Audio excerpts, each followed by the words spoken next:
And do we want to start with the first slide on the screen or just us?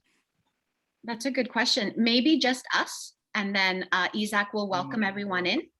And then after the welcome, Nahum, if you can share the first slide. I was gonna call you about that. Waleed, I'm gonna put you on mute. Remember, folks, make sure that you're on mute if you're calling others. Okay, great. It is 10 a.m. Let's start.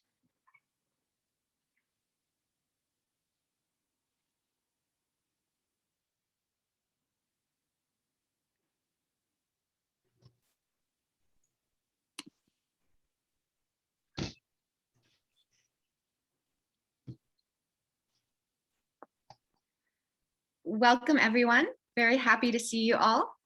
Isak, our mutual aid coordinator from South Scarborough, will be welcoming us. Isak, I'm going to pass it off to you. Cool. Thank you, Anna, Teresa. Welcome, everybody. Thank you all for coming. It's great to have you here on a Monday, 10 a.m. I see some familiar faces. Thank you all. And I'll see some familiar agencies too. So it's great to have you here. And just a quick note, we will be recording this session. And if there's folks that are okay with that, or anybody who's not fine with that, please just write it in the chat. Okay. Thank you. And I shall begin now. Could we have the slides up, please? And thank you.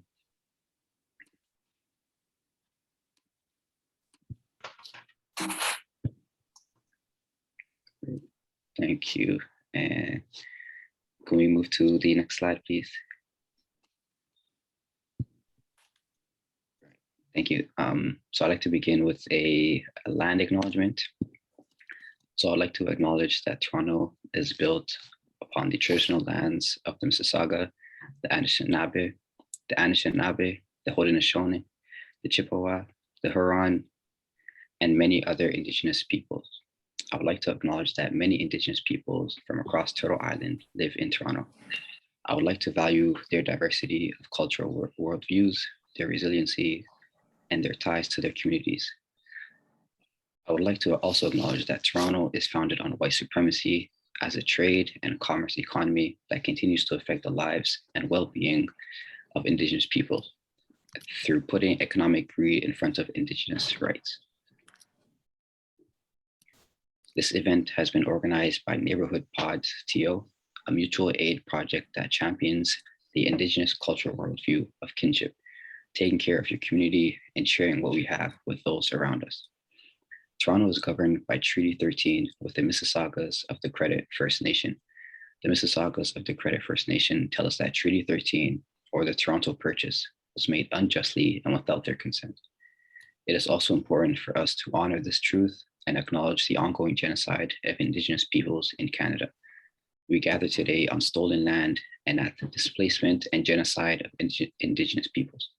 Although we are doing this work on Toronto soil, it is important to acknowledge that there is a long way to go before reconciliation can occur between the City of Toronto and Indigenous peoples.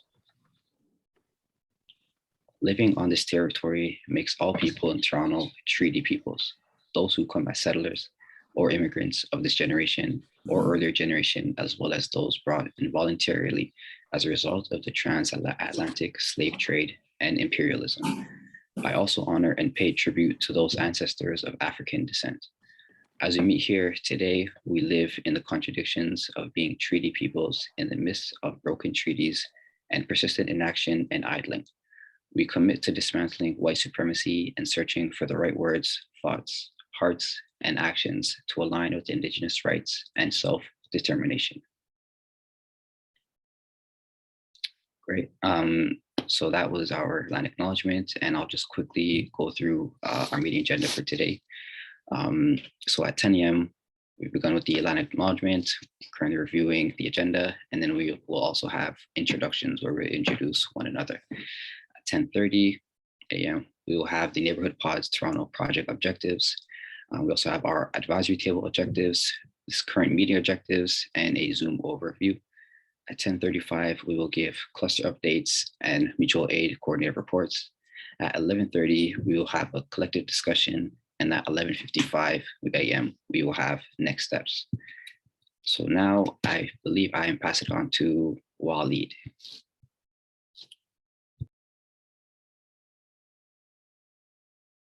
Welcome, everyone. Happy Monday.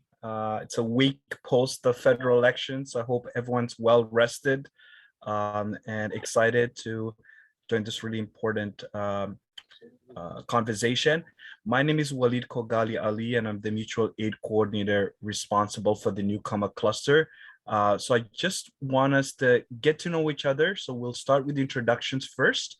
So your name, pronouns, and agency affiliation. And then we have a couple of questions that we want to go through over the next 20 minutes just to get to know each other. So what I'll do is I'm going to ask my friend Bruce. Bruce, do you want to start us off with your name, pronouns, and agency affiliation? And then you pass it on to someone else on the call, and then we'll get through the questions. Go ahead, Bruce. Can everyone hear me? All right. I'm Bruce, he, him from Storefront Humber. Our project here with our pod is in South Etobicoke, and it's been going for quite a while. And that support has been quite positive for our community. And Anna and Niham have been our leaders in that and helped us get started. I'm going to hand it over to Viola Anna. Is that your name, Mark? Before you do so, my friend, I'm going to ask you a question, Bruce, if that's okay. Yes. I'm going to Sure. pick from one of these three just to get us started. So, Bruce, as you build solidarity with mutual aid organizers like myself and Anna and other folks who are part of this call, what are the values that ground your work, Bruce? I think it falls in line with two things. One, my reason for working where I work, but also the community that I live in, and actually participate quite heavily in all aspects of my living and working in the area. So those things are incredibly important to my holistic environment at my age and what I would like to see our community become. I hope that answered it. Excellent. Who'd like to go next?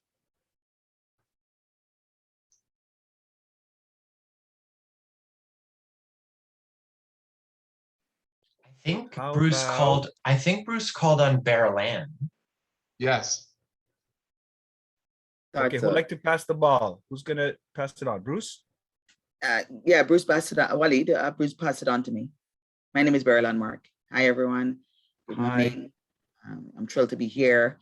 I've been a part of the advisory committee for over the past few months. Currently, I work at Practical People's Economy alongside Anna, Teresa, Naham, and Mercedes. They're on the call. My pronouns is she, her. And like I said, currently I work at Practical People's Economy. And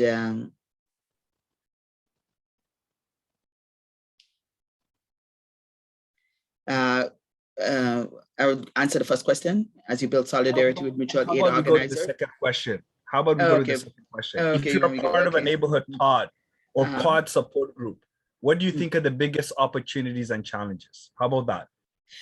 The biggest opportunity we had was to connect with residents in our community to help them through our mutual aid network. We started a mutual aid network here in Parkdale called MAP, Mutual Aid Parkdale. And some of the challenges, of course, is sometimes, just getting people to, realizing that they deserve the help that, that the community, people in the community have, are providing. So, some people, they feel a bit uncomfortable and awkward. So the biggest challenge was to, get them to realize that they are deserving. Thank you, Waleed. And I could pass it on to Isak.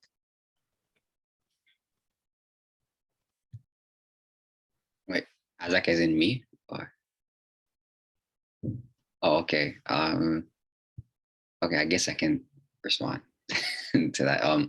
Yeah, so my name is Isak. Our pronouns are he and him, and I'm a mutual aid coordinator in this neighborhood pods TO project. And I guess I can answer the second question. So if you're a part of a neighborhood pod or pod support group, what do you think are the biggest opportunities and challenges? I think a big opportunity would be just being able to connect with other groups in areas that are outside of yours and just seeing what other groups are doing. I realized that like sometimes different groups do different things and we can often get inspired by one another, and then we can collect from different things that one another does, which I think is really great. A big challenge would be being able to maintain communication and just being able to collaborate in certain ways, because I feel like oftentimes in our neighborhoods or in our pods we kind of stick in the boundaries, and it's tough to kind of go outside, whether it's for geographical reasons, whether it's time and energy, and so on and so forth. So yeah, those are just a quick things that I like to say, and I would like to pass it off to Sunder Singh, if that's okay. And I hope I said that correctly. Yes, you did, Isaac. Thank you very much. My name is Sunder Singh, pronounced she and her. I'm the executive director of Elspeth Hayward Center for Women. The biggest opportunity through the neighborhood pod we have had is to create awareness of the trade skill training opportunities in Toronto for people who want to join the trade skills. And the biggest challenge has been to change the mindset of women to understand that they too can learn trade skills. Okay. And would you like to pass it on? Sorry, I would pass it on to Joey Ho. Excellent.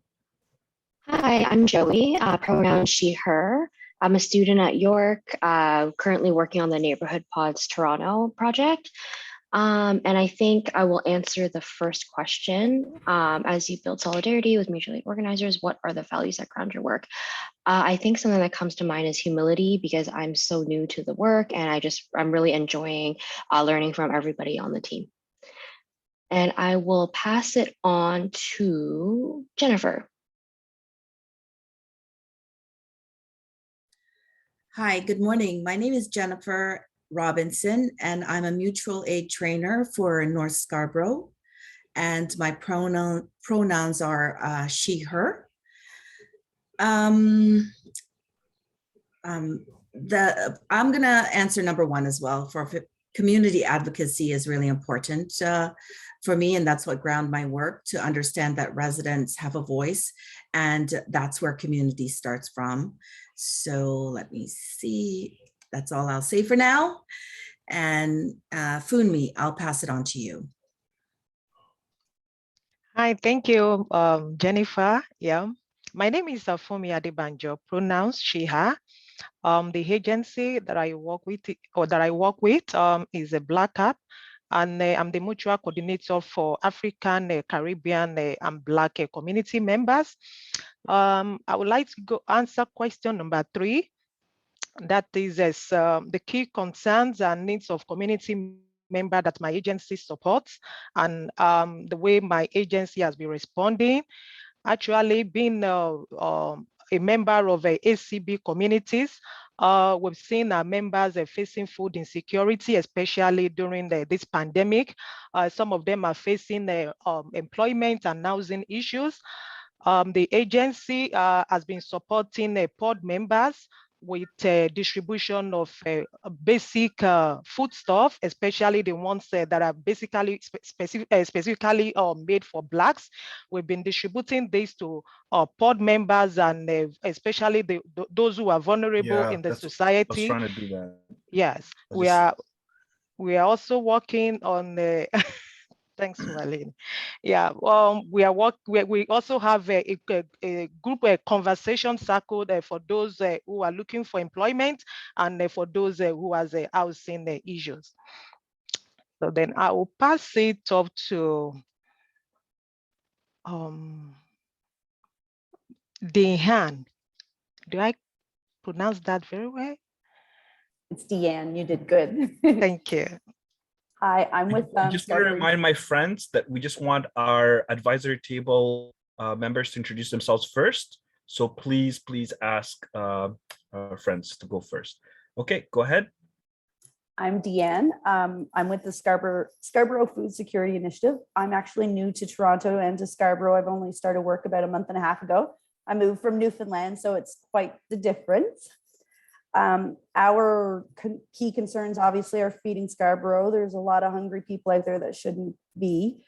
We have a business opportunity. It's called Startup Scarborough, where anybody that has an idea and a true want to start a business, TD Bank is involved. So we're trying to start up where they get office space and meeting space, and they actually have a business advisor to help them through to get to where they want to get if they have a true business idea.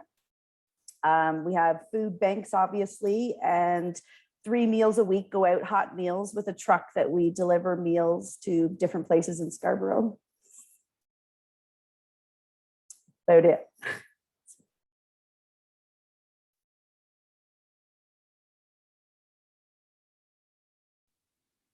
You're on mute, Waleed. Deanne, did you want to pass it off? Maybe Pam? Yes. Yep. Sure. Pam's on the call. Pam from TNG. Welcome, Pam. Oh, hello, everybody. Yes, from TNG, exactly. Pam Gon. I manage community development and women's programs at the neighborhood group, Central Neighborhood House particularly, but also I work in Taylor, Massey, Oak Ridge area. And my pronouns are she and her. And key concerns of the community, there are so many. I've got to say resources, food insecurity, housing, isolation, COVID, navigating systems, inequity, oppression, racism. There's a long list, I guess. And we've been really trying to build leadership and capacity, provide resources, and communication, I think, is one of the hardest things with developing the pods. We've had a lot of turnover with our staffing and then getting people to understand the process. Most people are like, I don't get it. What are we supposed to be doing? And when I talk about building capacity, often people don't really understand how that works. So that's the biggest challenge. Thank you. Lovely to see everybody. I have to leave at 11 o'clock, unfortunately. Thank you.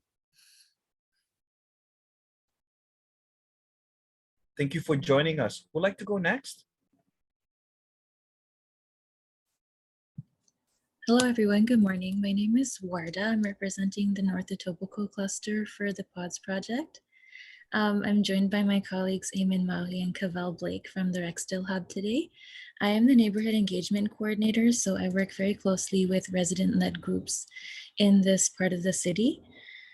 So I must say it's been a pleasure to work with our resident leaders as part of the Neighborhood PODS project for the past few months. I'll answer the last question. I gotta say, this pandemic has really brought to light all of the issues that have been existing in North Etobicoke since before the pandemic. Through our pod organizers, we found that more people are interested in skills development and employment for youth, for everybody especially, but especially for youth and women. So those kind of opportunities people are looking for. Food insecurity has been an ongoing problem in this part of the city for a very long time. But our pod organizers have, I guess some of our pod organizers have been focused on implementing initiatives such as community gardening and also the distribution of grocery hampers to vulnerable people in their communities. COVID, of course, is a very big problem in this part of the city. There's lots of there's a high rate of cases here. And of course, social isolation of course is natural. We try our best as an agency to provide support for our pod organizers and their pod members by connecting them with resources and information from the North Etobicoke cluster. We also try our best to build on the strengths of pod members and at our bi-weekly meetings, we are asking our pod organizers to share what kind of things that their pod has to offer, what kind of things they need from each other. So those weekly check-ins with each other and maintaining communications has been a very important part of our project in this part. But yeah, it's been a pleasure and thank you so much. I'm not sure if there's anyone left. I will tag on my list Mercedes. Sure. Hi, everyone. Morning. My name is Mercedes. I use she, her pronouns, and I work with the Parkdale People's Economy. I think one of the potential challenges, but also opportunities that arises from supporting mutual aid work is making sure that the organizing approach is done in a way that is sustainable and caring for the organizers, specifically the pod leaders, and making sure that it doesn't lead to burnout. And also, especially with all of the new waves of COVID-19, being consistently responsive to any new emergent needs that are popping up. So I will pass it on to Shri. Morning, everyone. It's wonderful to be here. My name is Sri Nalamothu. I go by she, her, and I work with the Toronto Neighborhood Centers, and I've been supporting the advisory table over the past year. And I'll answer the first question. And I think the key value that stands out for me that I think is exceptional and has allowed people to do exceptional work is non-judgment. And I will pass it on to Teresa. Sri, I really like what you just said. Thank you so much for sharing that. I think that's me. Hi, everyone. My name is Ana Teresa. I work with the Parkdale People's Economy here with some of my teammates, Mercedes as well as Berlan. I'm also supporting the coordination of this project across the city with this amazing team that we have, about 9 mutual aid coordinators that we're bringing on, and Nahum, who is helping to co-coordinate the project. Really happy to be here. I won't take too much time. I'm going to pass it on next to Vanya.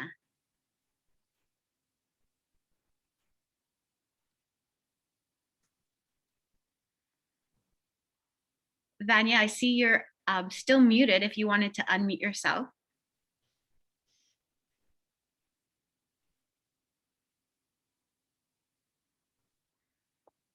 Teresa? There, yes, go Teresa? ahead. Hi, Vanya, go You right want us ahead. Okay. Please Well, this is Adam from La Pastorelle. Can you hear me? Yes, we can hear you, my friend. Go ahead. Okay, this is Adam from La Pastorelle. Well, I'm attending, yeah. Thank you for joining us, my friend. And do you want to answer one of those questions? Oh, not at this moment. I will think. It's okay. No worries, my friend. Thank you so much for joining us. Would like to go next? I wouldn't mind if everybody's okay with that. Please. We've been waiting for you.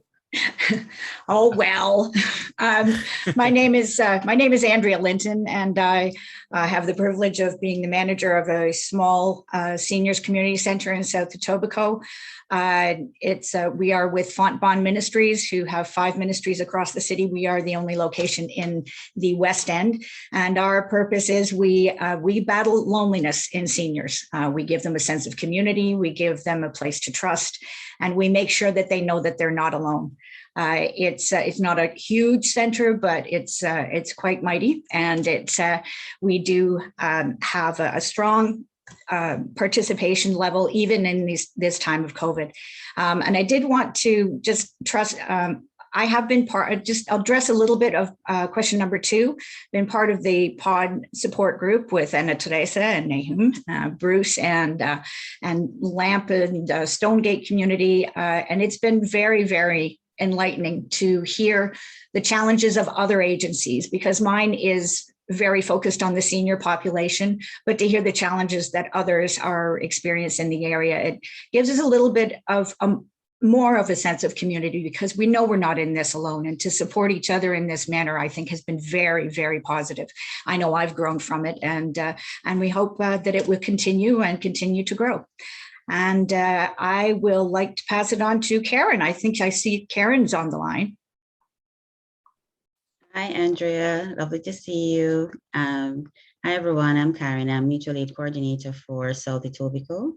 I believe we still have persons from the agencies who have not spoken, so I won't take up much time since I'll have a little time to present later. Not sure if, let me see who hasn't gone. I would like to give, okay. I believe I am seeing, is it Eamon Matthew? Yes. Or Matthew? Yes. I'd like to give you an opportunity to introduce yourself. Thank you. Thank you, Karen. Good morning, everyone. My pronouns are she and her. I'm working with the Rexdale Community Hub with WARDA as a community animator. So I'm just going to address the first question. In terms of solidarity, I believe the concept would be building empathy and compassion. They're really, especially in these difficult times, and compassion and empathy would be two main values. Thank you, Ayman, for saying that. I would like to pass it on to my colleague, Cavell.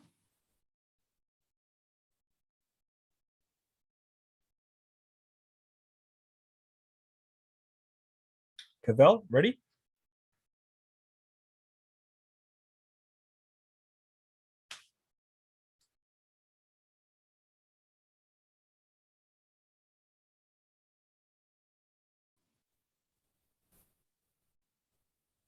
I'm not sure if she's maybe Ella. Yeah, sure. Good morning, everybody. My name's Ahlam, and my pronouns are she, her. I'm from Delta, and I work for the cluster. And I guess one of the key values for me is learning from community members. I don't know if everybody has gone. Is there anybody who hasn't? I can go next. Oh, thank you. Hi, my name is Diana Moran. I'm from Working Woman Community Center. And I will answer question number 3.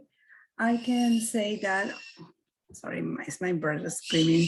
So I guess my question number 3, and I can say that here at the Working Woman, where we work to fight food insecurity, and with the pod leaders, what we gain is to support more in that area.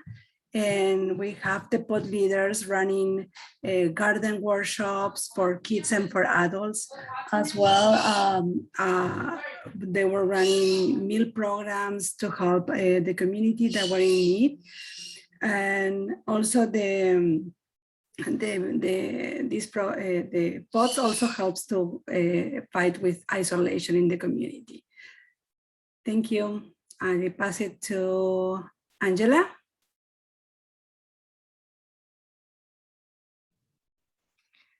Hi, everyone, and hi, Deanna. It's nice to see a few familiar faces here because I've actually had the fairly extraordinary privilege of supporting 2 mutual aid pilots in the last year.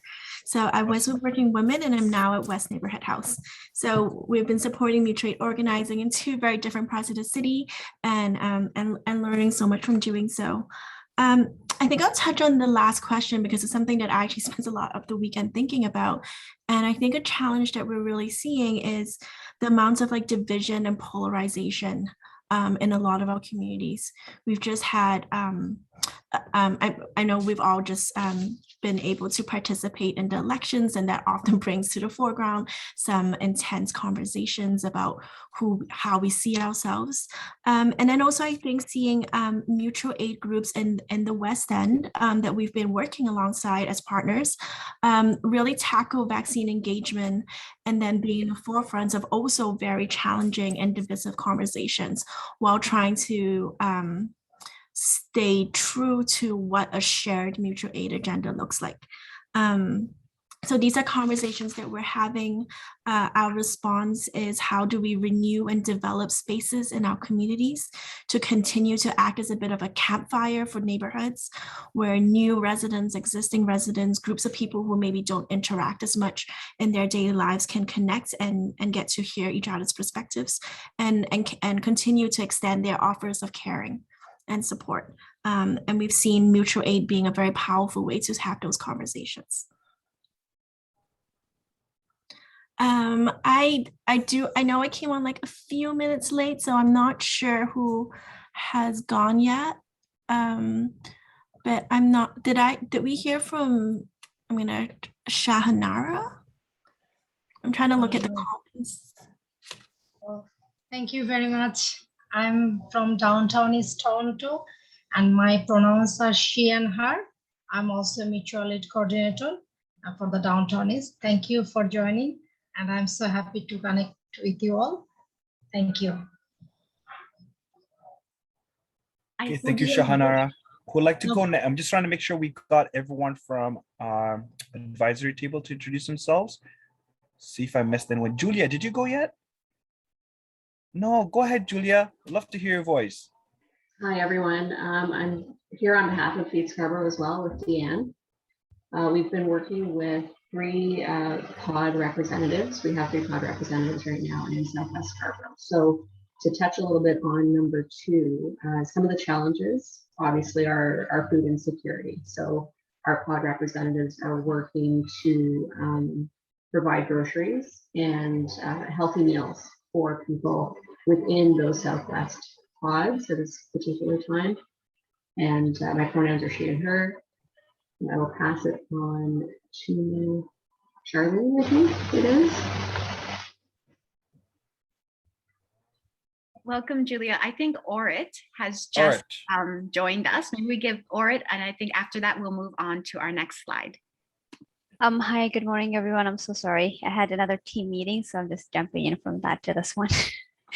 My name is Orita. I work for Access Point and Danforth. My pronouns are she and her. What are the other questions? We're not part of neighborhood party yet, but we are working on MOUs that has not been finalized. So my manager is, I think, connected with home to work on that. So the other questions I'm just going to answer as we go. That way we can move forward. Thank you so much. Thank you. All right. Okay, so I would like to, all right, do you want to answer one of those questions that's on the screen? Everyone had an opportunity. I want to make sure that you also have that opportunity. So if you're part of a, so as you build solidarity with mutual aid organizers, what are the values that ground your work?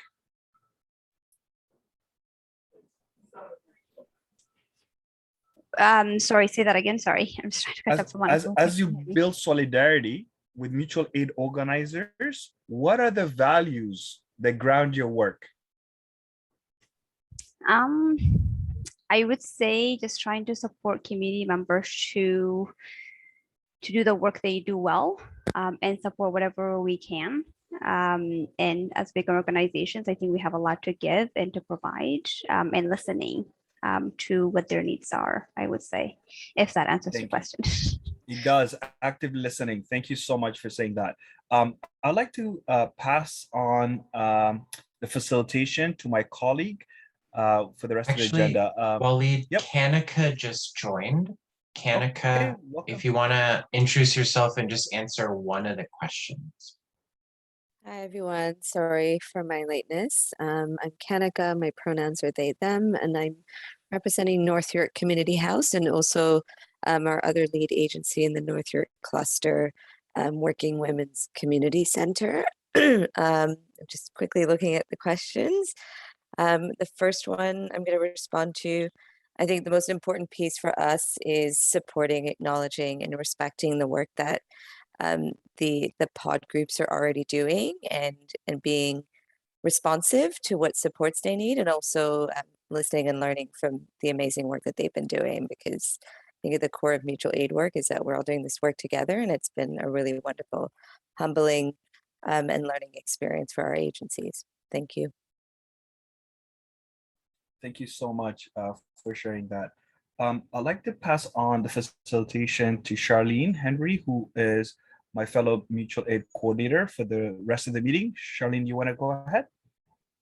Good morning, everyone. Thank you, Waleed. So my name is Charlene Henry. I'm one of the mutual aid coordinators. Just going to go over a few slides with you this morning. So the new Neighborhood Pods TO project objectives are to enable agencies to deliver pod support groups and support mutual aid organizing, to build computer literacy, and to democratization of communication technology, shift from a culture of charity and scarcity towards a culture of solidarity and abundance, and collaborative and equitable decision-making. Next slide, please. So our monthly table objective, advisory table objectives are monthly conveyings of project partners, provide advice for strategic project direction and implementation, generate spaces for collective discussion and learning, and develop resources for local neighborhood pods and mutual aid organizing to build collective and equitable project ownership. Next slide. So the meeting objectives are to meet other project partners, to identify shared values and goals, cluster by cluster project updates, and animate broad community concerns and interests. Next slide. So our next slide is going to be with Nahum. Go ahead, Nahum. Thank you, everyone. Thank you so much, Charlene. So just going to provide a really kind of quick update and really just sort of remind ourselves of the project. We've really just kind of moved fully from phase 1 into phase 2.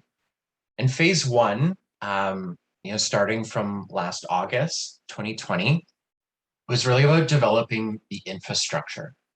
The pod support groups, really, cluster by cluster, forming kind of teams and working groups of residents and agencies, as well as networking across the city through different events, discussion series, trainings, collaborations that we've been able to do.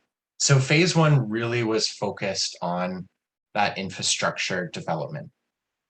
The funding available in phase 1 really around supporting pods and helping bring pods together in pod support groups, both helping them get into those spaces, but also to really sort of seed the initiatives or ideas or projects that come out of their discussion, the work they do in the community. Phase 2 now is really about activating that infrastructure. And so in phase 2, we see a continuation of work, the pods, the pod support groups, the working groups that have formed at the cluster levels, a continuation again of the work that happens citywide. And phase 2 also came with really building up that sort of resident piece, leadership piece, by bringing on mutual aid coordinators. Some of them have introduced themselves already this morning, but you're going to get a chance really to hear from each of them. And exactly as Teresa is just pointing out, this has really, just been an organic sort of self-owned project. And that means cluster by cluster. It's really forming and implementing in different ways. And those ways reflect what's happening around the histories, cultures, traditions from those communities, and the needs and issues that are brought forward. So there are a few clusters, just moving on to the next slide. So a few clusters in the project that moving into phase 2 have not brought on mutual aid coordinators. Those clusters, North Etobicoke, Black Creek Humber Summit, and North York. And it's so amazing to see folks on the call, Kanika, we've got Sunder, we've got Warda, sorry, just looking through again, remembering everybody that's on the call. Deanna as well. So in those clusters, really amazing work has happened. Agencies supporting pod support groups. Yes, thank you, Atman, Alam, my apologies, so many folks. Really building up those pod support groups, doing amazing work, food security work, tenant work, work around community benefits. It's amazing to hear some of those come out in the updates and introductions here in the morning. And for these clusters, really opening up some dialogue now about how we can bring some of their pod leaders, pod organizers, into our team meetings and really kind of deeper into the project, some of the other layers of the infrastructure. There are two clusters as well that are kind of in the process of identifying and bringing on a mutual aid coordinator. So in the Downtown West, we heard a little bit from Angela in her introduction, has really been a lot of grassroots work, grassroots networks that have been at the table, really kind of just winding up this process after having some really incredible applications for the mutual aid coordinator process. So excited to be bringing someone on from Downtown West soon. And then TASK is really the Council of Indigenous Serving Agencies. Really in phase one of the project, didn't kind of come together around the city's cluster strategy and declined a few funding opportunities and really kind of taking on that process and that structure. But TASK continues as a council, and we're in discussion with a few agencies, Nizwe as well as the Native Canadian Center on Spadina, to really identify Indigenous organization that can take this on, and as well, working with a whole number of pods and agencies in different clusters that are supporting Indigenous communities and doing this type of grassroots work. So really excited about the opportunity to engage deeper and to grow our team next coming weeks. So I am now going to pass it on in our next stage of our mutual aid coordinators sort of speaking to their clusters and their work. And so I'm passing it on to Fumi. Yeah, thanks, Nahum. Yeah, hi everyone. I will be presenting to you the activity report for the Mutual Aid Black Resiliency Cluster, which is a citywide population-based cluster supporting African, Caribbean, and Black communities. Yeah, my name is Fumi Dibanjo, and I'm the Mutual Aid Coordinator for this cluster. I am passionate about this work because I'm passionate about this community that I serve, being a member of the community. I'm a people person. I love meeting new people and learning about their lives, background, and finding ways to support them. So because the benefit of serving others, it's what keeps me going. Yeah, Black Resiliency Cluster Activation. I've been supporting the lead agency of this project, which is a Black Coalition for AIDS Prevention, Black Cap, and I'm also collaborating with the partner agency, Braids for AIDS, in coordinating the activities of the community pods as well as organizing community events. We embarked on this project in August 2021, which is just about a month ago, and I'm pretty excited to report that a total number of 7 pods have been successfully organized. These pods are not only supporting Black identified people, but the vulnerable members as well. So the pods are the village pods, which consist of community members living with or affected by HIV/AIDS. We have members of the ballroom, which comprises of MSM and other identities. The Rainbow Sisters pod, they are female identified LGBTQ, and then we have the 4C pod, which stand for collaboration, commitment, connection, and courage. These are for trans and non-binary community members. We have the Sunrise and the Queen's pod. These two pods comprises of male and female identified Black community members, and we also have the Braids for AIDS Black identified community members. So on neighborhood pod activation, my focus has been on setting up pods and community engagement. In achieving this, I've attended most of all the groups orientations meeting, providing overview and information session on signing up and setting up a pod among members of the various pods. Members were really super excited and they immediately signed up. Each pod has its own team lead. They are also engaging in various community activities. Some of them are on vaccine support, organizing a pop-up vaccine clinic, promoting a Get a Kit program, which is actually an HIV self-testing kit whereby an individual can test himself, and trainings on trauma-informed care and griefs and losses.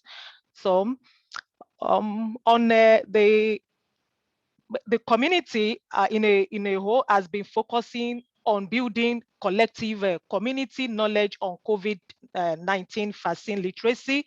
We had the first population-based group session on September 1st. It was held virtually, and this was a follow-up conversation aftermath of the citywide event of August 25th on key vaccine topics. The theme was vaccine consistency, meet about COVID-19 vaccine, back to school, and Delta variant. We had a great session with Dr. Austin George. He is a member of the community and is an amazing, passionate, and highly knowledgeable medical practitioner. He unpacked what is in the vaccine in addition to the theme of the event, which he spoke on. And we had about 30 participants who attended this program. A follow-up event has actually been scheduled to hold on October 19. This was as a result of a request from community members to have our guest speaker, Dr. Austin George, once again provide answers to some questions around COVID-19 and vaccine. So he will also be providing updates on COVID-19 and its variants, then how our community members can protect themselves and their loved ones and successfully navigating the pandemic. So another event is in line, and this will be focusing on confronting anti-Black racism, especially among our youth. This we hold on a date to be announced in the month of November. We have some guest speakers already in line. We have our Anna Teresa Portillo and Lucia Ejike, which is the youth outreach worker at Black Cap.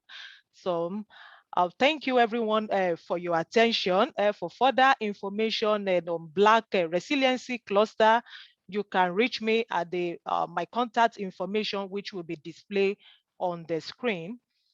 So I will pass it off to my colleague, Walid Kogali, for his presentation. Thank you, everyone.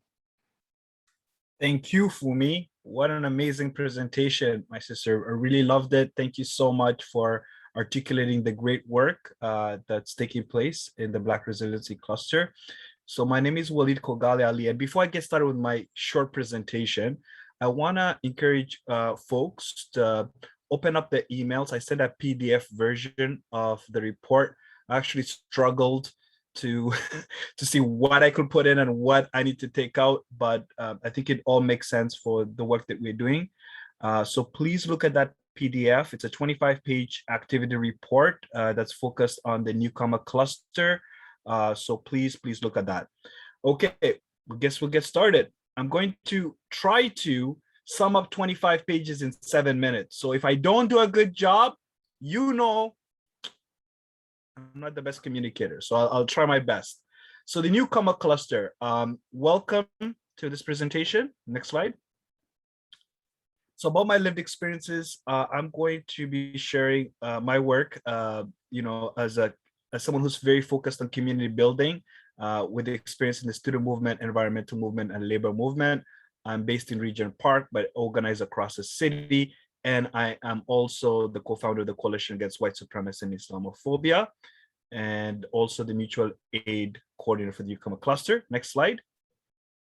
So in the package, I talked a lot about sort of the administrative work, supporting social media training of my colleagues, social media posts and engagement by setting up our social media accounts. I also talked about capacity building, so training and support, specifically the events, the various conversations we've had and the support I have provided, but also campaigns and coalition building. And I will briefly talk about some of those campaigns and coalition building because it's important to the work that we do. In the report, there's also reflections on the food insecurity work that I've done, specifically with Food Share, NPTO, and through the project Ramadan Meals, and the various accomplishments that we were able to do as a community. And I also highlighted some community building work, and specifically with regards to equity, the Dismantling White Supremacy event that we did. Shahanara is part of our meeting, and she was an amazing facilitator alongside myself and others in that conversation. In fact, I think we have had over 150 members of the community join, so it was the best turnout for an event so far. In the package, it speaks to vaccination support, so the importance of collaboration, specifically with the Regent Park Health Center, building routes, to making sure that folks who do not have access to vaccines are able to get access. And it could be due to simple reasons as not having an email account, not having access to a phone. So there's some real barriers that existed for members of our community. So I talked about that.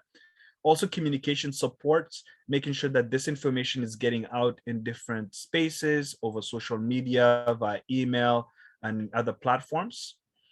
The next item that I quickly talk about in the report is conferences and stakeholder relations. So my work supporting other stakeholders better understand the challenges that are posed by the pandemic and how to deal with those challenges, how to build capacity.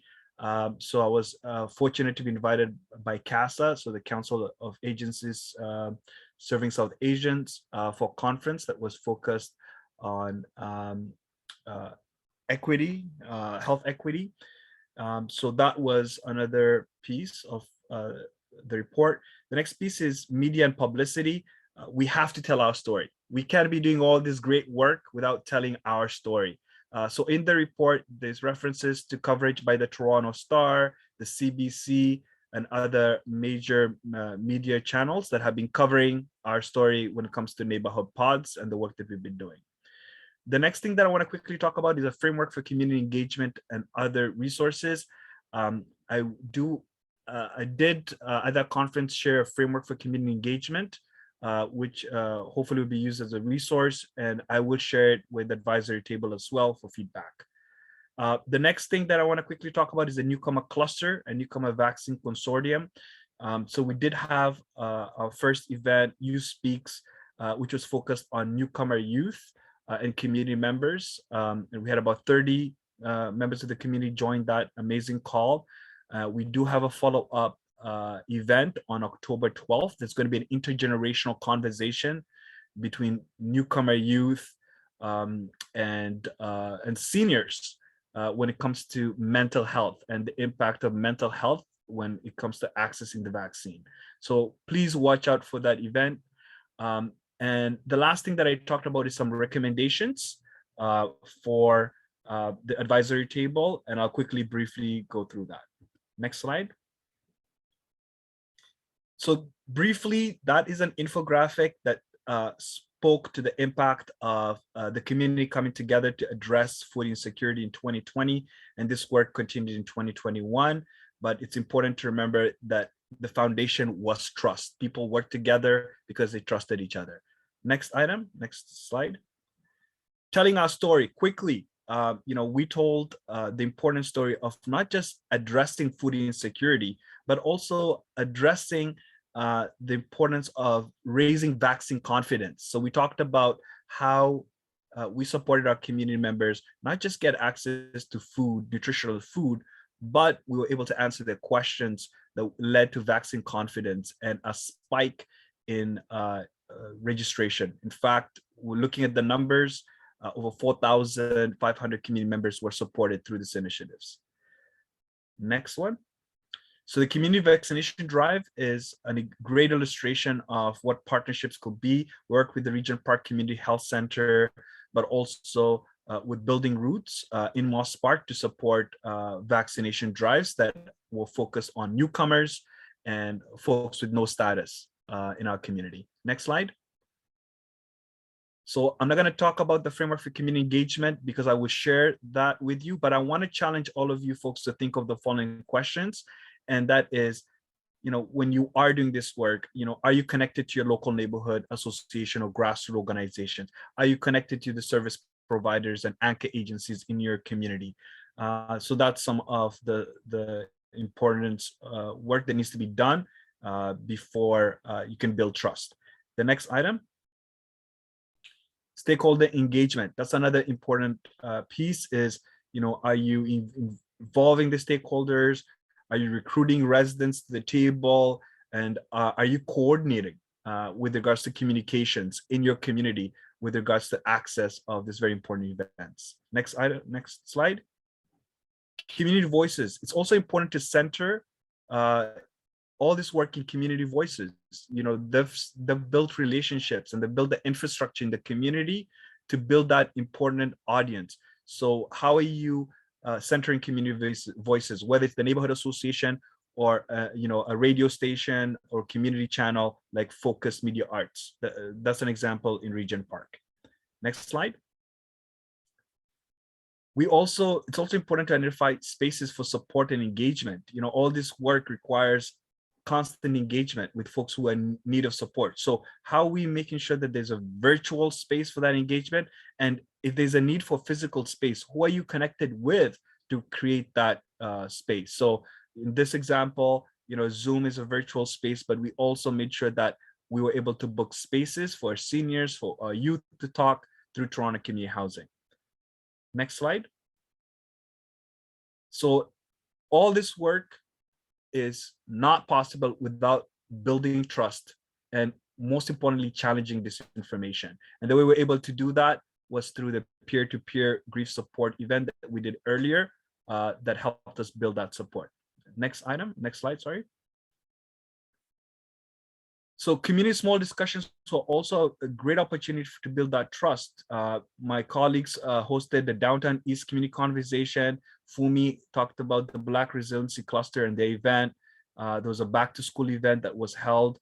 So there's so many events that were done to build that trust and that foundation. We also had a great event with the Dismantling White Supremacy event that had about 150 people attend.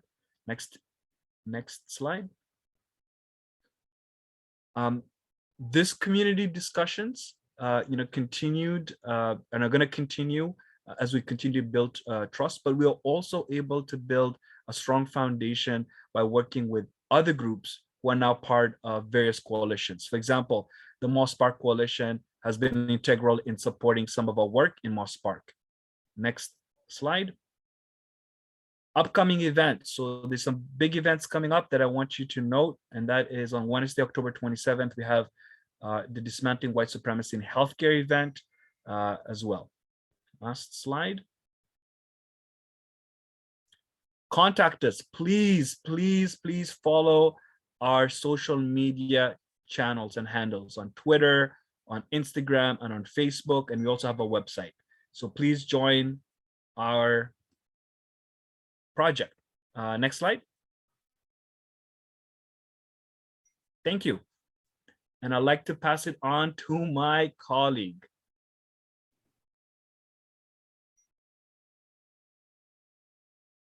Thank you, Waleed. You're Good morning again. So I'm the mutual aid coordinator for York West and Pelham. My name is Charlene Henry. I go by she, her. as I said, I'm the mutual aid coordinator for York, Weston, Pelham, and I live in the town of Weston. Next slide, please. So to introduce myself a little bit, I'm a mother, a daughter, a wife, and a tenants' rights activist who eventually became a mutual aid coordinator. A lot of the work that I have done before I became a mutual aid coordinator was inspired by my children that you see the picture of here, my son Xavier, my daughter Ariel, and my little baby Sophia Bell. They are the reason why I do what I do in my neighborhood. And it all came full circle for me really realizing when I was introduced to mutual aid that the work I was doing was mutual aid in the community. So I started out with just being a tenants organizer in the building that I live in. I live in a high rise in a neighborhood that was becoming gentrified through over the years. The first step was getting the Up Express, the Union Pearson Express. We went through 7 years of construction. And as renters, we weren't invited to the table to speak about how the construction and the change would affect us. Only homeowners were brought to the table. And that was very disheartening for many renters in the area who did not know how to speak up for themselves. And I kind of activated a little group of us to contact the city and our counselor about that. Next slide, please. So when I became involved with the mutual aid project in, I'm going to say last year, early this year, I realized that what I was doing was a part of aiding and supporting the community, and just kept grasping the concept of what mutual aid was through learning about the history of mutual aid and seeing what other people all across the city were doing and being inspired. So once that started, I became the coordinator for our area, and we have one support group which is under me, and we have about 5 pods that are taking place and that have activated themselves in the community over months of work. So the first would be the Humber River Pals. The second is the York Southwestern Tenant Union, which I am one of the founding members of, the Mount Dennis Moms Pod, Seniors on the Move, and the Mount Dennis Indigenous Gardening. So we are also supported by some agencies in the community through our biweekly check-ins and monthly check-ins.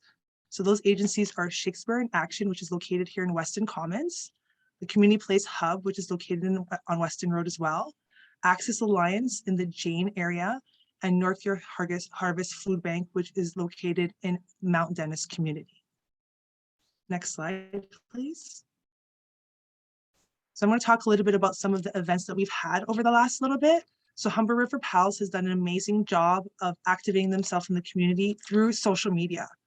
So this group of 4 individuals wanted to clean the parks because that's our backyards. A lot of us people who live in apartments, the park, the local park in the city of Toronto is our backyard, and we use it quite frequently. And as we know, during COVID and the pandemic, more people were using parks. So this initiative has had 6 very successful events that started back in April of 2021. They are monthly. They happen along the Humber River trails at various parks, but started right here in Weston at Weston Lions Park, located at Lawrence and the major intersection of Weston Road. So the pictures here on my left of the lady singing is from our anniversary event, which was the 5th event, which we went to James Gardens, located in Etobicoke, for a collaborative cleanup with other cleanup groups from across the city. The last event took place 2 weekends ago and had over 50 people attend the event, including families. Here there's a picture of a family and the garbage that they collected. Ikanori and her team have done an amazing job. They've collected hundreds and hundreds of pounds of garbage along the Humber River that weren't being collected at all. We're just sitting there in the parks, making the parks not cozy and safe for families and people to use. Next slide, please. So I'm a proud member of the York Southwestern Tenant Union. And as I said, I'm a founding member, and we've had many events over the years. But in the past year, we've had 2 really important events. Our first event was on June 26th, where we had a COVID vaccination pop-up clinic for members of our tenant union. Our tenant union has about 13 buildings in the York Southwestern area as members. They have different tenant associations in their buildings, different people spearheading these unions. and also have many different issues, be it good, bad, and in between. So our first pop-up clinic took place at Weston Commons, which is in the background of the picture. We have a really great relationship with Weston Commons and can use their space if it is available. So we had about 160 people attend and get their first or second dose of the COVID vaccine, and that was within collaboration with the Women's College Hospital. It was really a good event because at the same time, a pop-up clinic was happening less than half a block away from this event, and we still had our people register and come because of the trust that we built over the years to our pop-up clinic. So it was an amazing event. And then our second event that we had later in the summer was just a thank you event for our tenant union members and people who live in the buildings we serve. We had an ice cream block party on August 29th. We had about 200 people come through this event in a matter of 4 hours. We had a live band, we had an ice cream truck, we had beverages. It was great to see families that we hadn't seen in 18 months because we're not allowed to go door to door, door knocking, and just interact with families and people in the community who really value us. As you can see here, our flag says stronger together. And that's really something that I truly believe, that even in mutual aid, we are stronger together as a community and as a city. Next slide, please. So I've also been participating in the community calls. So my event, Back to School in COVID-19, is very near and dear to me because I do have school-age children, and it was on Friday, September 3rd. We had about a dozen people attend the call, and we had a very open and honest discussion about how we felt about going back to school with so many unknown variables, with the Delta variant and COVID-19 and children under 12 not being vaccinated. So as I live in a community where the uptake of the COVID-19 vaccine is very low, it was for people who live in Weston and Pelham area, a very important call because it was close to home, because we have very, very low uptake. And we really wanted to get the word out there and to find out how families are feeling and coping with the prospect of going back to school instead of virtual learning. So for my second community call, which is coming up in the month of October, we're going to talk about the first 6 weeks of school in COVID-19. On the first call, I had 2 educators participate. Samantha Warner, who is a registered ECE, who works in the City of Toronto, and Nicole Francis, who is a teaching assistant. She works in the region of Peel currently, but has worked for the Toronto District School Board. So I'm hoping to have them back to have an open and honest conversation with parents and caregivers about how the first 6 weeks have been and how we're navigating, because we see all over the news about this school had an outbreak and this is happening and how many cases are coming from the schools. Next slide, please. And that's everything from me today. And I'm going to pass it off to Karen from South Etobicoke. Thank you for your time. Hello, everyone. I am Karen McFarlane. I am the Mutual Aid Coordinator for South Etobicoke. And I just put my contact information here in case there's anyone who would like to reach out to me. Can you go to the next slide, please? And of course, my pronouns are she and her. I just have this little diagram to, show you a little bit more about myself and the projects and the agencies in our cluster. So I am, and I must also say thank you everyone for, sharing and for having me here to share a little bit about myself and the work that I do. So I'm a newcomer to Canada and to South Etobicoke. I am a mother. I am also a volunteer, although it's not here, a community worker. And my background is in business, administration, law, and dispute resolution. So I'd just like to share a little bit more about the agencies within my cluster. I believe there are 20 plus agencies within this cluster. But I'd just like to share a little bit about some of the agencies that I interact with mainly. So I interact a lot with LAMP, CHC. I am a volunteer and a member of LAMP, and I serve on a number of committees that LAMP spearhead or is a part of. And one of those committees will be the Community Public Relations Advisory Committee. I am also on the Affordable Housing project. It's a 3-year project, and it's a research project funded by the government, and it is headed by one of the lecturers at Humber. And we're doing a lot of research in the community where we're doing interview questions, surveys, and a lot of work to gather information really from the persons who are facing housing insecurity and problems with securing affordable housing. So we are about halfway in that project, and I'm on the advisory committee for that project. I am also on the community benefits advisory committee, and we look to, and it touches on something that Charlene said. They were building a transportation center in our area, and they didn't consult with some of the community members. So the community benefits advisory committee, essentially our community benefits, is really looking at projects that are happening in the community and how it interacts or with community members, or how community members can benefit or add to or contribute to what is happening from that project. So that project is going on. I'm happy to be a part of that. So moving along to the other agency, Storefront Humber. I see Bruce on the call. I'm from Storefront Humber, and I'm actually employed to them. And so I get my supervision and guidance from Storefront Humber as well. Village Mosaic, I saw Andrea on the call as well. They do a lot of work in the community with seniors, and they have a number of projects going on.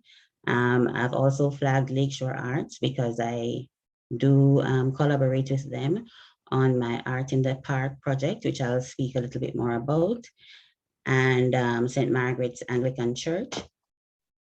I run a toiletries pantry, and St. Margaret's Anglican Church is the home of that pantry, so I flagged them as well. And also Stonegate CHC. I'm not sure if they're on the call, but they also do a lot of work in the community. And I have ACCT, which stands for Arab Community Center of Toronto. They also do a lot of work with the Arab community as well. And I hope I haven't left out any of the main agencies, but I'll be happy to include them on my next report. So I'll just dive a little bit more into the projects, some of the projects that I manage. Naomi, if you could just go back a bit, please. Thank you.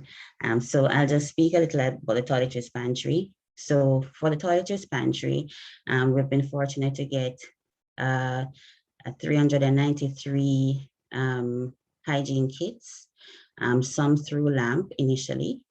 And so thank you, Jasmine, if she's on the call. And also from Global Medic, I've gotten 300 hygiene kits. And the aim of this pantry, or the thought behind it, is to provide hygiene support to underhoused and unhoused persons within the community. And St. Margaret's Anglican Church was good enough to allow me to operate through their church. They do offer services to that community as well. So it was and is a good partnership, because many of those persons come to St. Margaret's for their meals. And so I was able to tap into that as well. And as I mentioned before, the Art in the Park project, I collaborate with Lakeshore Arts, and we have had events, and I have collaborated with LAMP as well to provide, to me, it's like rejuvenation and relaxation through art. It gave persons an opportunity to not think about anything that is happening, but just to put their creativity to use. And I think that was very successful. And my other project is conflict resolution workshop. I've had one before, and I'm hoping to have some more. The dates will be sent out as soon as they're confirmed. And I also have my upcoming community call, which is entitled the fourth wave, which the poster will be shown as we go along. So Naomi, can go to the next slide, please. Okay, so this slide is just showing, this is at St. Margaret's Anglican Church, and this is a combination of more than one event that I've had where we have handed out hygiene kits to members of the community.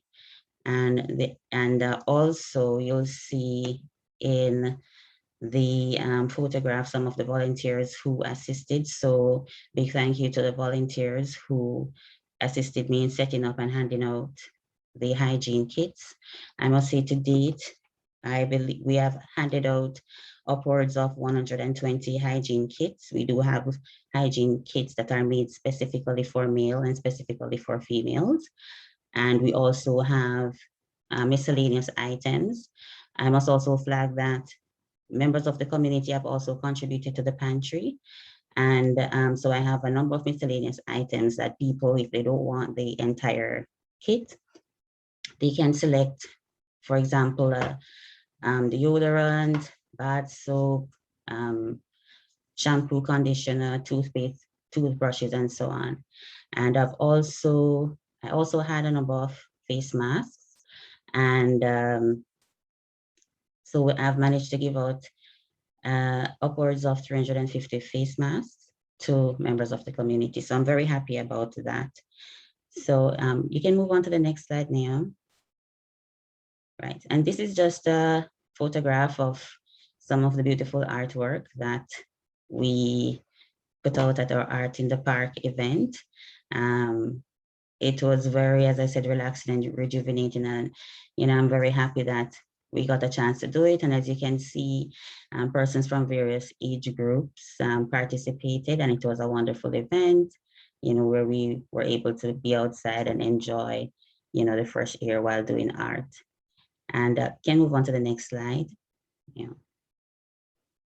So this next slide is really just highlighting my next event, which is coming up on Wednesday. It's at 6 p.m.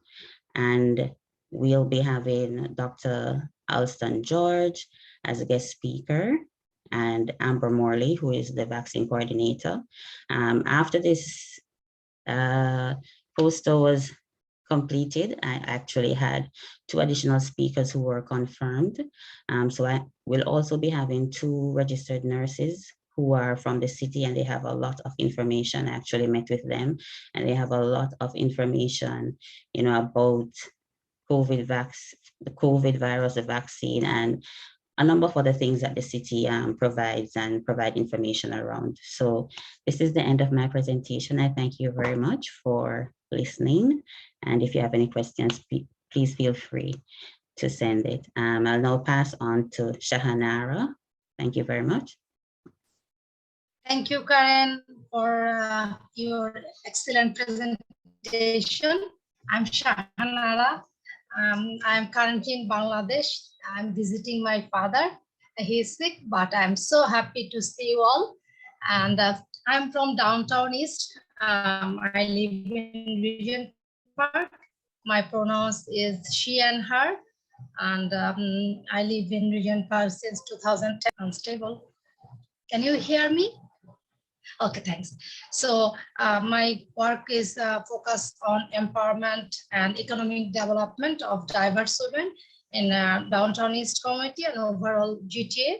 And also I support vulnerable families who are experiencing isolation and social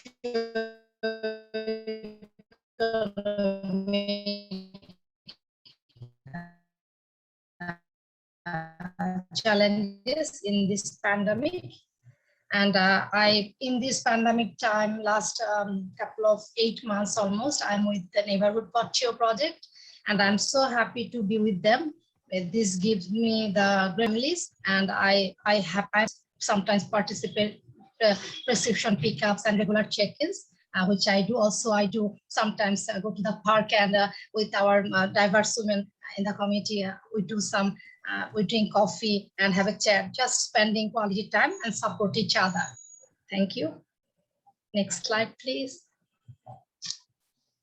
And my Downtown East lead partner agencies are La Pasarela, IDE, and the Neighborhood Group and St. James Town Community Corner.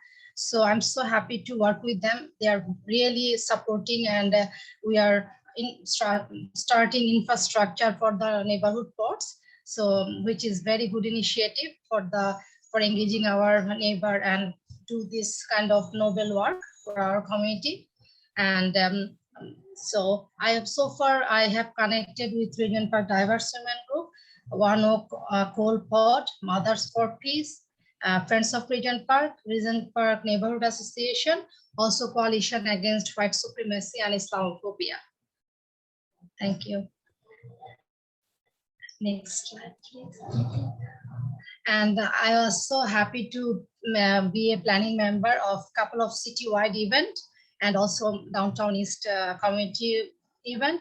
So a couple of one event looked like mutual aid in the fourth wave and dismantling white supremacy. And my DT cluster was last August when I was in Toronto. I was so happy to see all my neighbors, they come up, and my two fellow vaccine ambassador from the city of Toronto, they came and support me.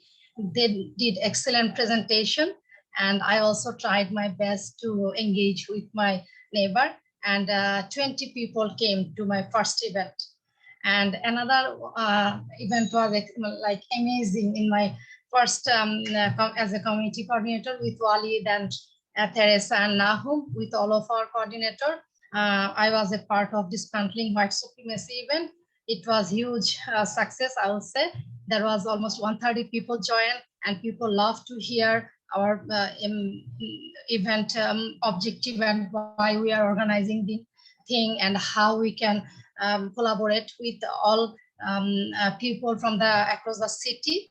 And I will say definitely TNG and La Pasarela was a great support in that event. They participate with us in the planning meeting, and also they support other logistic and funding. So it was very good event, honestly.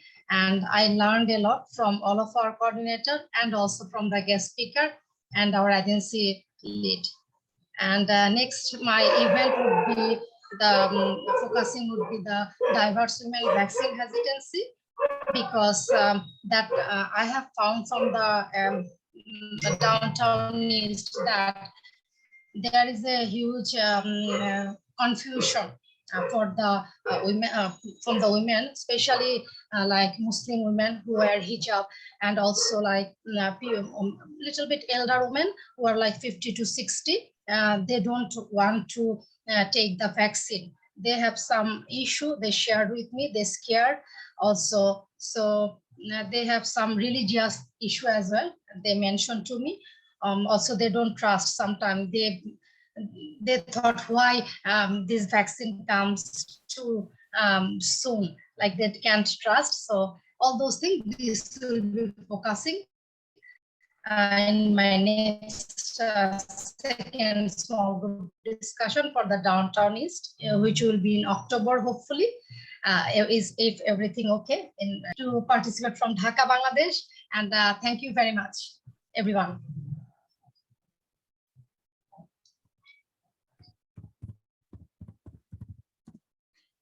Hello, my name is Alicia. Yes.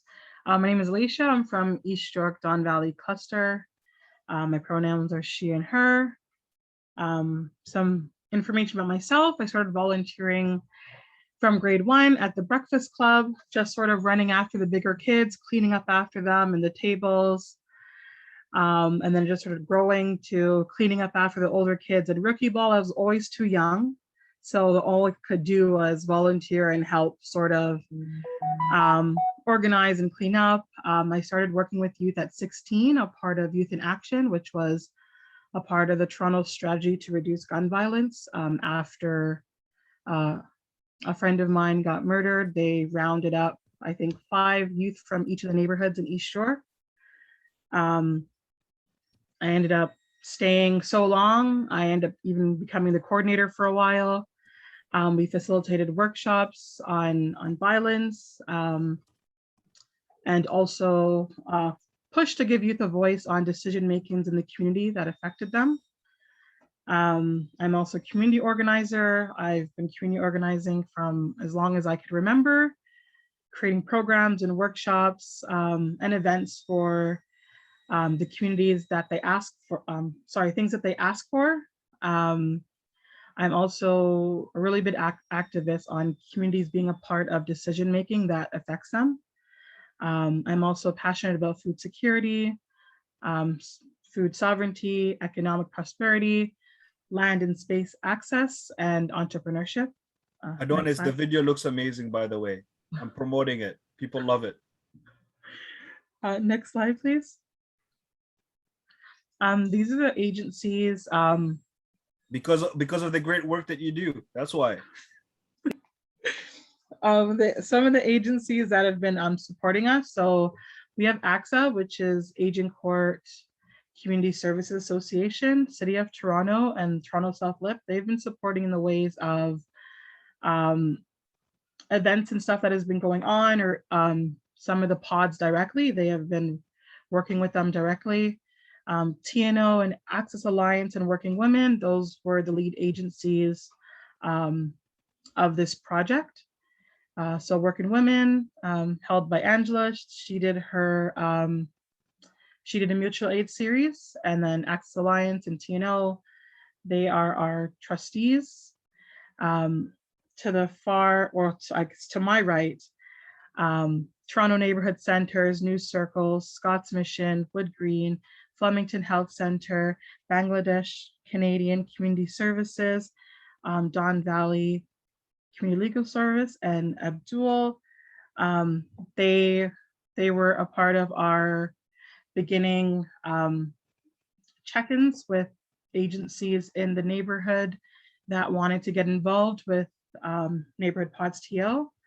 And I wanted to give an honorable mention to Food Share, which, although is not directly inside of our cluster table just yet, they are working with every single one of our communities. That's something that all of us share in common, is working with Food Share. Next slide, please. So our East York Don Valley cluster table has about 14 pods / grassroots, 23 community organizers. During this year, we held our mutual aid series. 5 pods were created through the project. This is a place where we share information, resources, services, skills, and experiences. We've been offering emotional support as well as administrative support.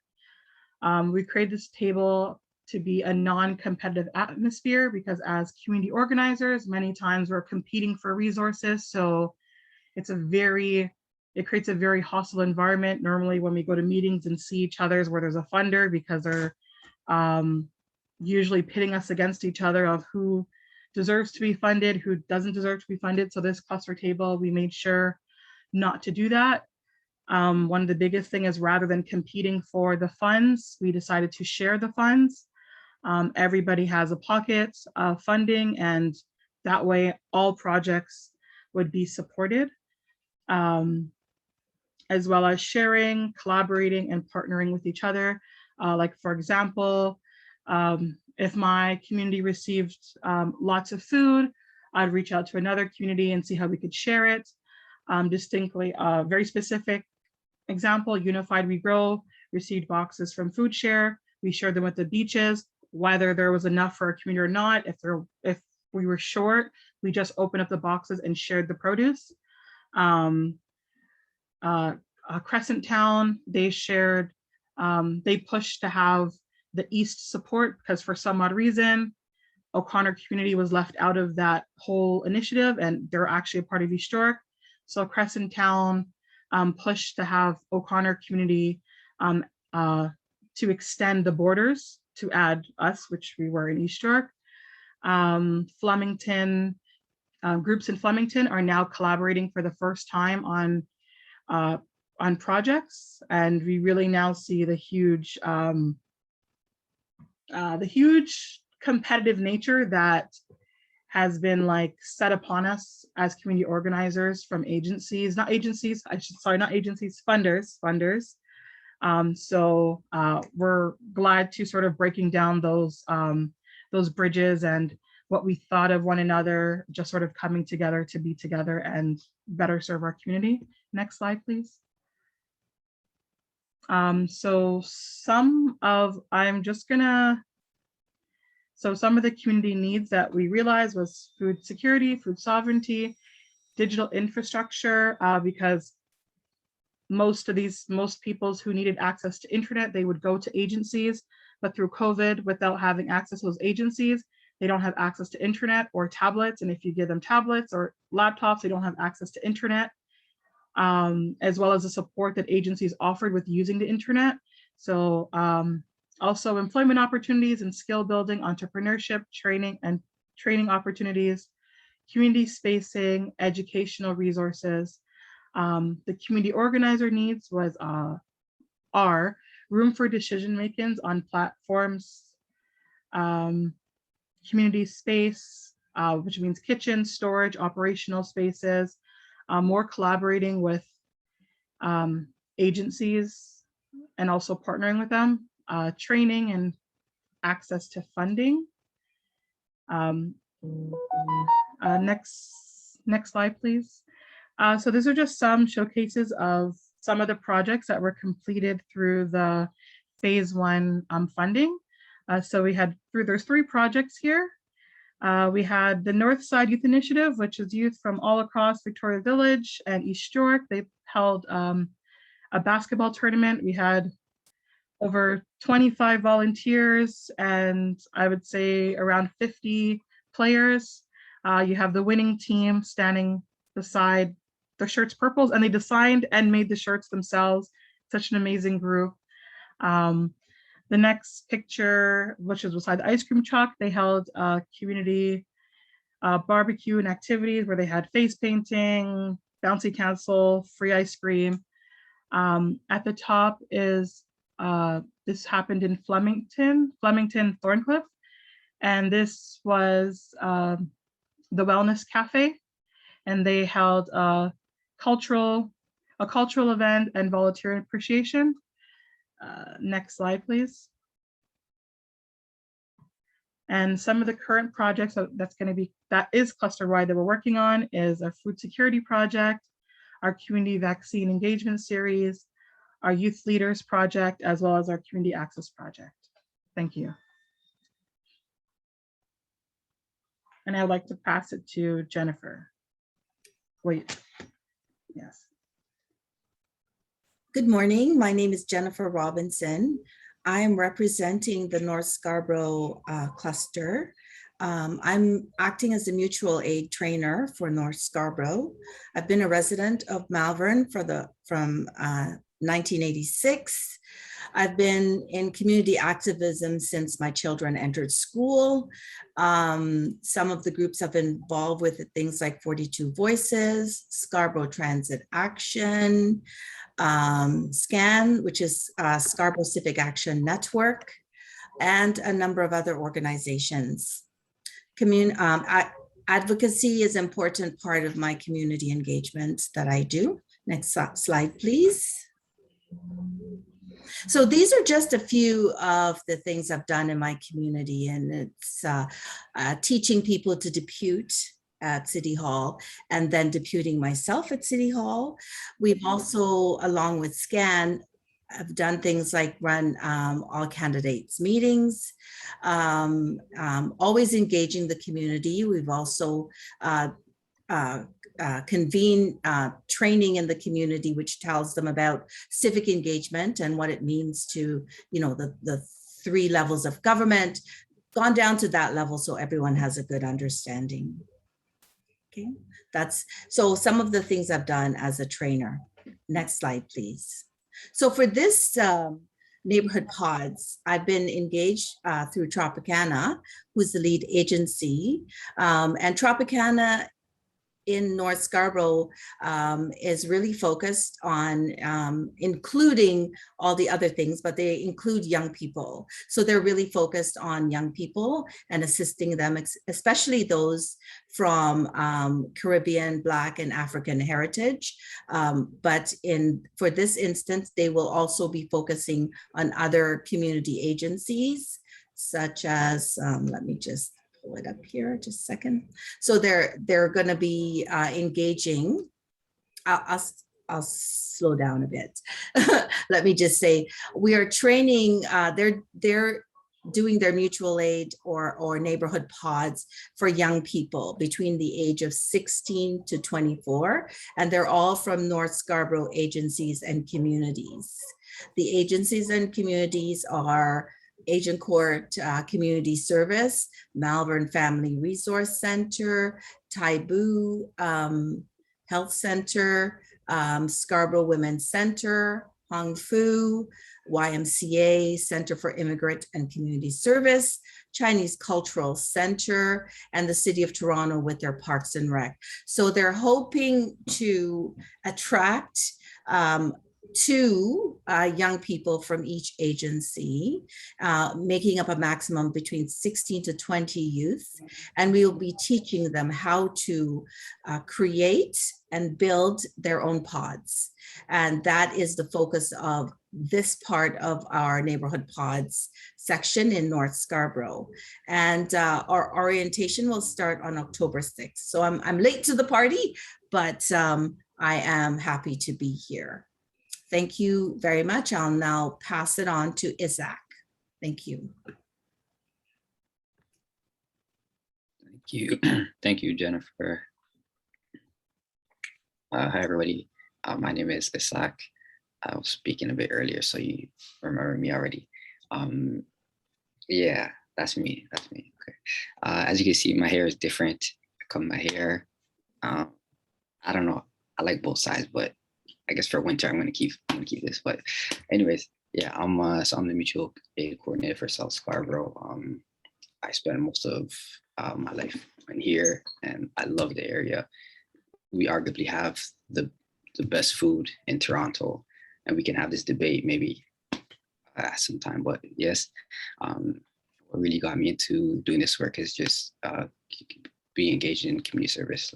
I really enjoy helping other people, the amount of joy that's given me, and knowing that I can have an impact in other people's lives, it means a lot, and also helped shape, kind of who I am today. So I really enjoy this work, and I hope that I can do it longer. I'm also very creative. I try to engage in my community work in different ways, and also to be creative in it and do things differently that are not really like the normal things that people like to do, like a barbecue. Like, it's pretty easy to do, but I think that like if we take it to a next level, I think it will be much more engaging to the community. Next slide, please. Yeah, so these are the agencies that are supporting our project in South Scarborough, primarily Birchmount Bluffs, Feed Scarborough, and AXA. Next slide, please. And yes, so the most recent work that we are engaging right now is with SCAN. So SCAN is an extension of AXA, and they do a lot of work within Scarborough and engaging residents. And one thing that we're currently engaged in is a community safety forum.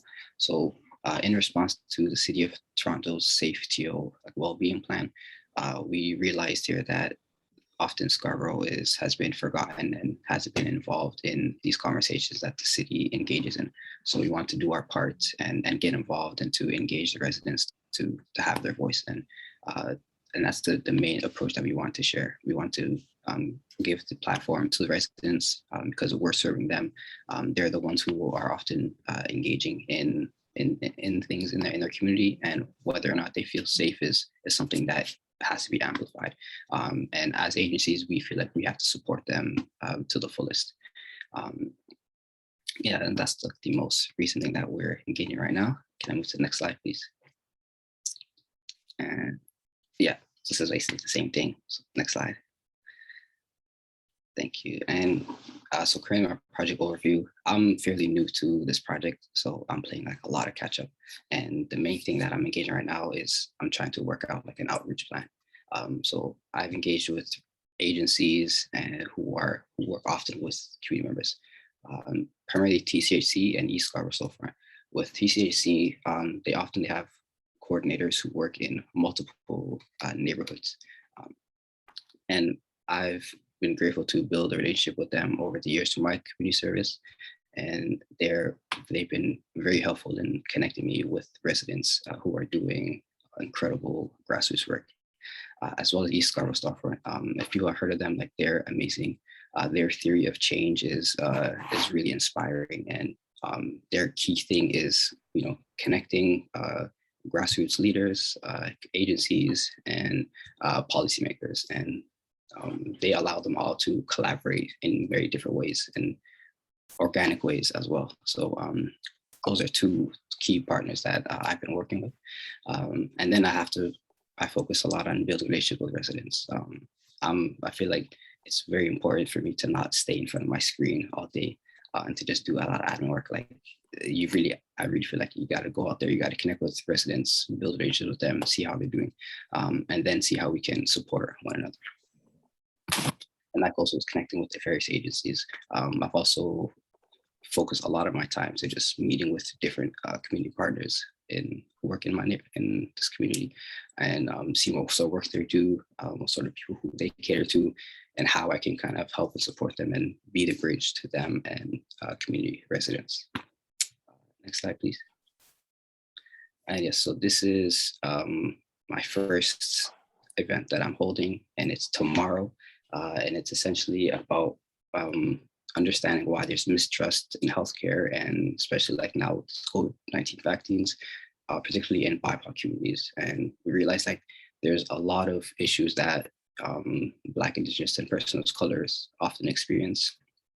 And oftentimes we feel like healthcare does not fully cater to them, and it really caters to more white and affluent communities. So I really want to have this conversation and sort of unpack, why this is occurring. And then we're going to look to offer some historical and contemporary examples and perspectives.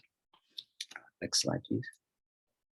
And yes, so that was my quick presentation. If you'd like to contact me, my email is right there. And an example of the work that I've been doing is that we did a community documentary in my neighborhood.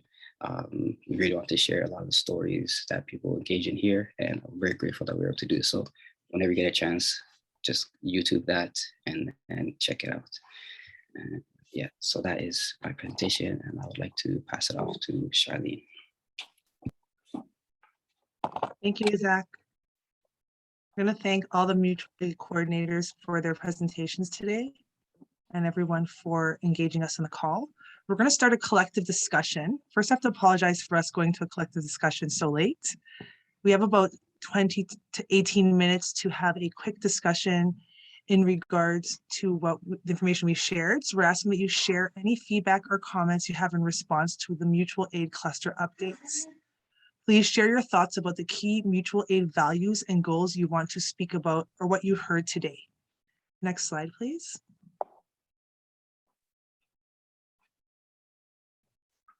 So while we're having our collective discussion, we're also asked that you provide us with a follow-up survey. The Google link is right here, and I believe it's put in the chat. And you can, on the follow-up survey, you can also include reflections or suggestions for us for our next meeting in October, and any questions that we don't get to today. So you can raise your hand or chime in if you'd like to make a comment or a question, and I'll get to you. Thank you.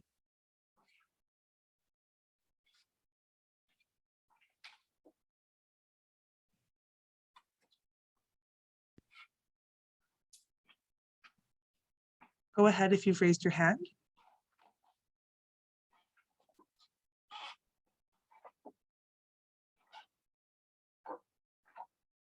As we've seen today, we discussed a lot of different issues that mutual aid does touch on in the community.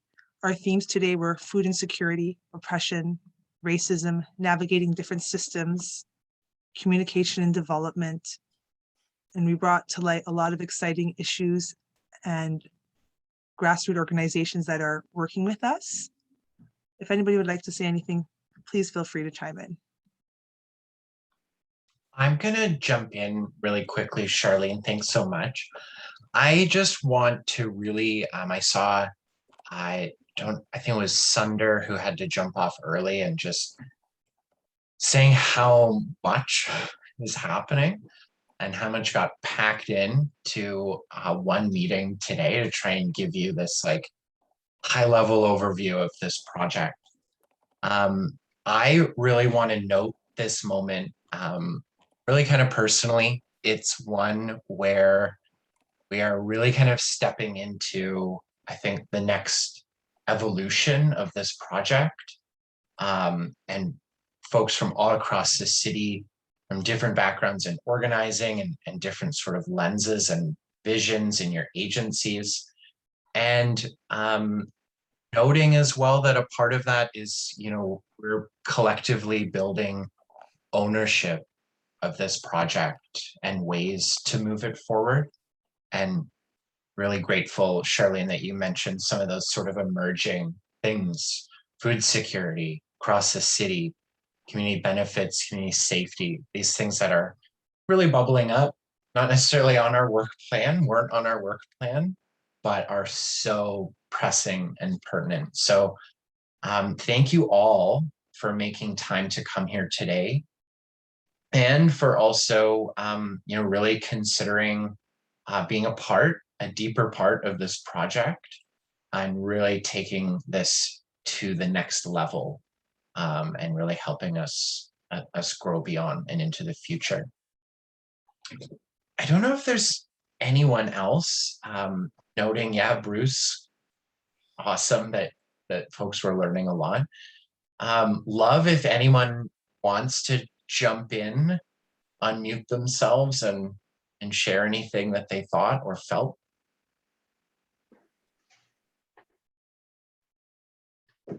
This is Sri from Toronto Neighborhood Centers. I just want to say I'm just in awe of the incredible work. Very grateful that folks are doing this work, and yeah, I guess what I'm feeling is incredibly inspired. Thank you. Thank you for that, Suri. It's very true. I myself, as a mutual aid coordinator, learned so much about my fellow team members today as well. I'm very happy that we got the chance to present this to all of you and share the work that we're doing in communities. Even though our communities are very different in some ways, we're still like joined on very important issues that affect all the communities. Mercedes, go ahead and unmute yourself. Hi, everyone. Sorry, I was just going to echo again, like so grateful for all of the learnings and just really seeing the amazing breadth of community organizing and supports and care that you are all bringing across the city. I think one thing that I'm curious to learn about next is kind of those connecting points, like you mentioned, Charlene, in terms of how you are all building solidarity across the neighborhoods with one another. So not only doing that local support, but also really understanding the connection across the city. And I think this will just be a process that'll continue to grow and learn. And I know you all have your learning spaces with one another too. But yeah, just grateful to at least be able to see kind of like the wide scope of what all's taking place, and then hoping to learn more about where it's going to go next. Well, Mercedes, I'd like to thank you for those comments. Also chime in on that.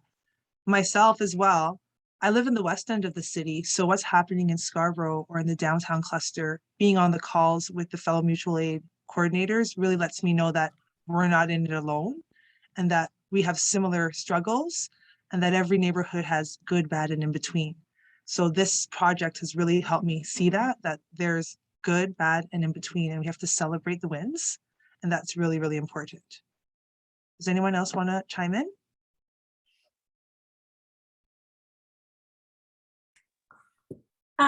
I'll jump in very quickly because I think one of my favorite things that I heard today was with you, Charlene. And you talked about seeing the learning that the work that you had already been doing was mutual aid. And I think that was very much our response when we were out in the, when I was in the East End working with Alicia and our others other pod organizers to learn about mutual work. It was very much seeing ourselves in this work. Understanding that the ways we had invested in connecting to our neighbors and building voice in the ways our neighborhoods were changing was part of this framework. And it didn't need to be seen as this new conversation that people were not sure they belonged in. And I think that's something that I saw very strongly. All of you have created ways for people to feel like they belong in their conversation, in this conversation, and center the work that you're all doing. Yeah, and I think Walid made the point too that was super insightful. How do we influence and make sure that we respond to gatekeepers? I know Alicia spoke about funders and sometimes the dynamics that get created between groups. And then also I think it's that's something we can carry away with ourselves, right? As agencies or as resident leaders, the ways that we sometimes feel like when new opportunities are presented, we have to either make a decision about resisting them or supporting them, but often it's kind of seeing what unfolds as well. Very right, Angela, making the efforts that you make in your community very organic. And that's what we found at our table with the mutual aid coordinators, that when it's organic, it flows and it just comes together and becomes cohesive without even trying. And then that's when it becomes like a community call to action and collective discussions. Does anybody else want to chime in while we have a few more moments? Yes, I just wanted to say hello. My name is Leonie. I could not be here this morning because I had an interrupting important meeting that this was so important. I wanted to be here, but my colleague was here. We didn't have the time to present yet what we are doing, but it's coming. We are still building our community group support because the reality is very particular in the Francophone Black community. So this is amazing. I think that from what I'm hearing from my colleagues is that they love what they heard here this morning. I just wanted to connect and say hello and saying that we're looking forward to work together. Thank you. Thank you. Thank you for coming. Even if you were late, as long as you're here to take something from it, it would be great. And we're recording the session as well. So it will be shared amongst everybody so you can share with your coworkers as well. Does anybody else, would anybody else like to chime in or have anything to say? Any questions or comments for us? We're here to answer and to discuss.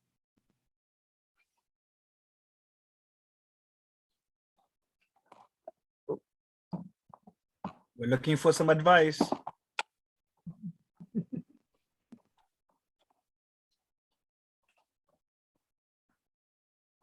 I see Orit is back on. I'm gonna put I never Orit on the left, spot. I promise. I never left. I was listening very intently.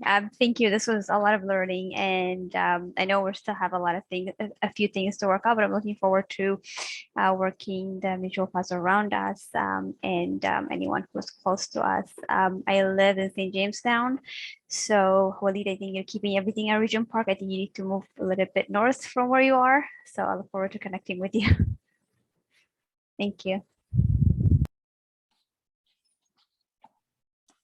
As you know, Walid is a one-man show. He can do it all, right, Walid? Yeah, Charlene. I just wanted to share with you folks, heart to heart. I love the work that we've been doing with mutual aid, especially in the midst of this pandemic, because so many folks have lost the supports that they usually depend on, right?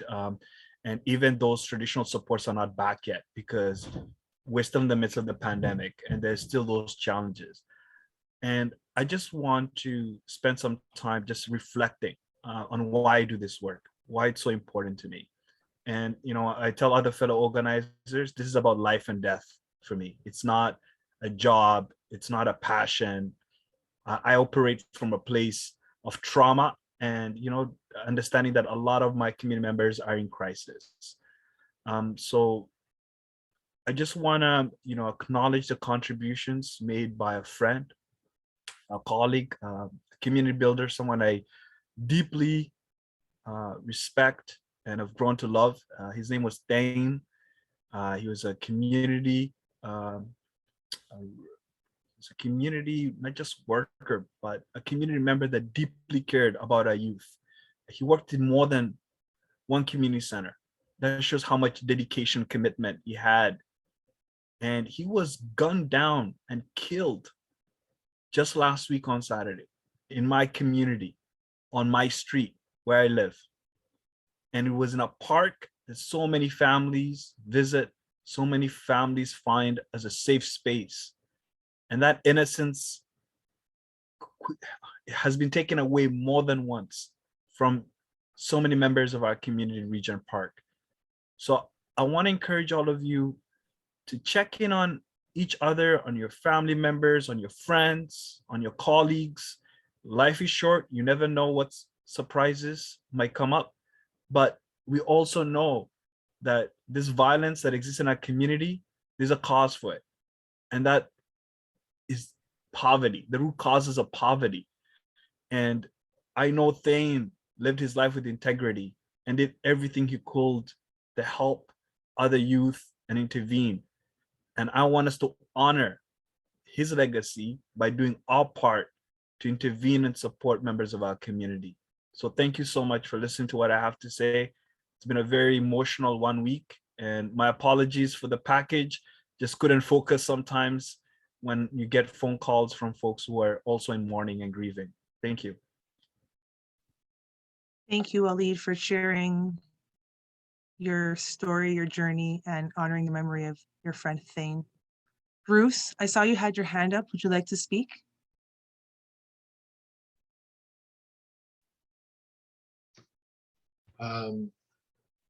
I think I'm just going to leave it. I appreciate what just happened here. I'm very proud to be part of a community like this, and I look forward to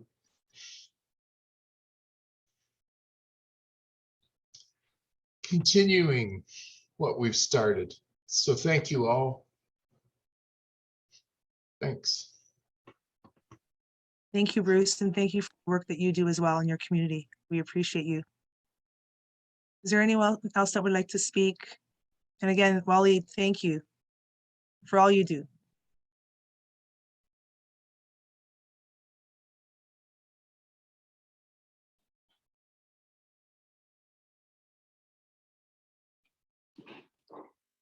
Just I'll quickly chime in.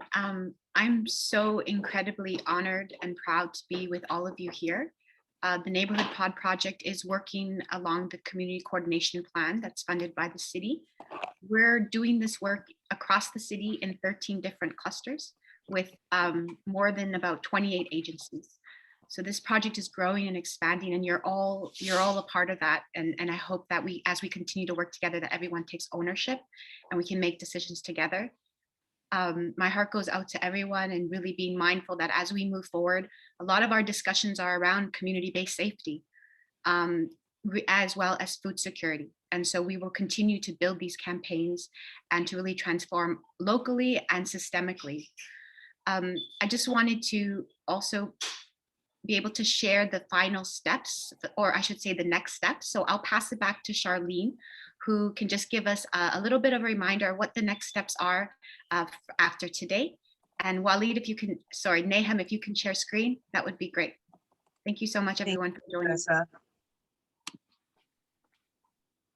So here are our next steps. I've also already mentioned about the follow-up survey. We'd really appreciate if you take a few moments and fill it out. The link is here and it's also in the chat. We'd like to ask you to join us for our next mutual aid community call. It is on dismantling white supremacy in healthcare. It will be on Wednesday, October 27th from 4 to 6 p.m. It will be on social media, and we will send out emails to advise everybody and a reminder to join us on this very important conversation and call. We also ask you to attend our next advisory table meeting, which will take place on Monday, October 25th from 10 a.m. to 12 p.m. So those are our next steps. Next screen, please, Nahum. think that's all we have for today, though. Thank you, Charlene. Okay. Thank you, everyone.